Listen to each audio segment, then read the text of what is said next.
Salut la team, ici c'est Charles. Comme vous le savez, je suis en pleine quête de remise en forme, retrouver une vie plus saine et tester mon mental. Aujourd'hui, on va aborder un sujet qui peut être sensible, mais qui est franchement super important pour notre santé, notre énergie et même pour nos projets de vie. On va parler de l'alcool. Pendant longtemps, pour moi, comme pour beaucoup, les week-ends rimaient avec de gros apéros. Et parfois, même en semaine, ça picolait pas mal. C'était la norme. J'avais plein de projets en tête, mais je n'avançais nulle part. Et tu vas comprendre pourquoi. Mais ces dernières années, j'ai eu un déclic, une prise de conscience et j'ai fait un changement majeur. Je suis là pour te partager ma vérité sur l'alcool, pourquoi j'ai décidé de ralentir de tous les week-ends à une fois par mois et pourquoi en vrai, toi aussi, tu devrais y réfléchir. Parce que l'alcool, ça nous fait plus de mal qu'on ne le pense. En gros, comme je te l'ai déjà dit, pendant 20 ans de ma vie, j'ai fumé jusqu'à 30 cigarettes par jour et l'alcool, c'était un peu la même chose. Presque tous les week-ends, c'était le gros apéro où on picolait beaucoup et il n'était pas rare que ça déborde en semaine aussi. C'était ma façon de décompresser, de socialiser, c'était ancré dans mes habitudes. Mais le problème, c'est que j'avais plein de projets en tête, comme cette chaîne YouTube par exemple. Mais je n'avançais nulle part, zéro. Et pourquoi? Parce que j'étais trop occupé à me remettre de chaque soirée,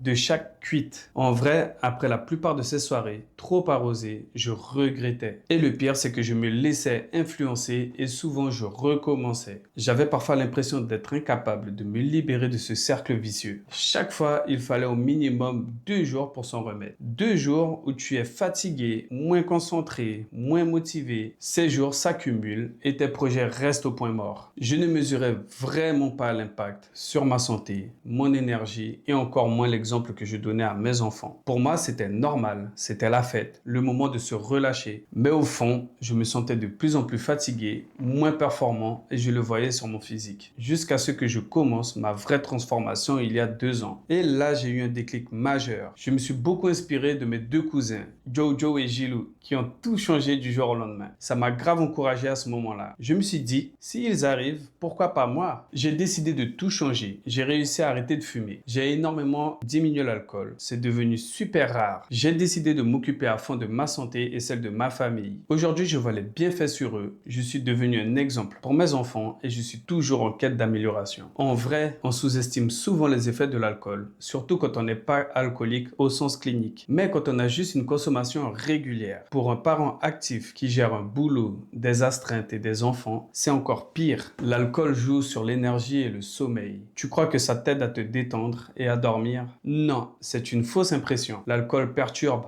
gravement les cycles de ton sommeil. Même si tu dors 8 heures, la qualité de ton repos est flinguée. Résultat, tu te lèves fatigué, moins alerte pour les enfants, pour le travail, pour ta vie en général, quoi. Alors ton foie, c'est l'organe qui filtre tout. Quand tu bois régulièrement, tu les mets sous pression constante. Ça peut entraîner une accumulation de graisse dans le foie, la stéatose hépatique et à long terme, des problèmes beaucoup plus graves comme la cirrhose. C'est silencieux, mais ça travaille en profondeur. Ton cerveau et ton mental. L'alcool est un neurotoxique. Il affecte tes capacités cognitives, la concentration, la mémoire, tes réflexes et ton humeur. C'est un dépresseur. Sur le coup, ça peut te faire oublier les problèmes. Mais le lendemain, l'anxiété est pire, le stress revient au galop. Pour un parent qui gère beaucoup de responsabilités, c'est un cercle vicieux qui t'empêche d'être pleinement là, lucide pour ta famille. Ton cœur et les vaisseaux. Une consommation excessive et régulière peut faire monter ta tension artérielle, affaiblir ton muscle cardiaque et augmenter les risques de maladies cardiovasculaires. L'alcool, c'est des calories vides. En grande quantité, il favorise le stockage de gras, surtout au niveau du ventre. Il entrave la récupération musculaire après le sport et réduit ta capacité à construire du muscle. Tous tes efforts sont sabotés par ces calories inutiles. Une consommation régulière affaiblit tes défenses. Tu deviens plus vulnérable aux maladies, aux rhumes et aux virus. L'exemple pour nos enfants, sans vouloir faire la morale. Nos enfants, ils observent tout. Voir papa ou maman boire régulièrement, c'est une habitude qu'ils intègrent et qu'ils risquent de reproduire. Et pour moi, ça a été un gros déclic. Ce n'est pas facile, franchement, mais c'est possible. Mon objectif n'est pas de te dire d'arrêter complètement, mais de t'inviter à prendre conscience et à réduire si tu sens que c'est trop. Moi, je suis passé de presque tous les week-ends à une fois par mois seulement et je compte réduire encore plus. Et Et devine quoi? Depuis que j'ai ralenti, j'avance à grands pas sur tous mes projets, j'ai retrouvé la pêche, je sens que ma santé s'est énormément améliorée et j'ai beaucoup plus de temps pour moi et pour ma famille. Voici comment j'ai fait et ce qui peut t'aider. Il faut une vraie prise de conscience. Note ce que tu bois et surtout pourquoi. Est-ce l'ennui, le stress, la pression sociale? Identifie la cause, c'est le premier pas. Il faut trouver des alternatives au plaisir. Au lieu d'un apéro alcoolisé, pourquoi pas des mocktails maison, des eaux infusées? Au début, c'est un effort, mais on s'y habitue et on découvre de nouvelles saveurs. Trouve-toi des stratégies sociales. Quand tu sors, fixe-toi une limite avant de partir. Boire un verre d'eau entre chaque verre d'alcool ou dis simplement non merci, je suis au défi ce mois-ci, je me concentre sur ma forme. Faut trouver un pourquoi profond. Rappelle-toi pourquoi tu le fais. Plus d'énergie, un meilleur physique, un meilleur sommeil, être plus présent et actif pour tes enfants et surtout, avancer sur tes projets, c'est un moteur puissant. Fixe-toi un objectif progressif. Ne te mets pas sous la pression d'arrêter tout d'un coup. Réduis progressivement, de tous les jours à quelques jours, puis au week-end, ensuite une fois par mois. Chaque verre non bu est une victoire. Voilà la team. Ce n'est pas une vidéo pour juger, c'est pour partager une prise de conscience qui a réellement changé ma vie et celle de ma famille et qui m'a permis de reprendre le contrôle de mes projets et de ma vie. L'alcool, ça fait partie de notre culture, mais c'est à nous de choisir la place qu'on lui donne. Pour moi, c'est devenu très rare et en vrai, je me sens tellement mieux. Si cette vidéo t'a fait réfléchir,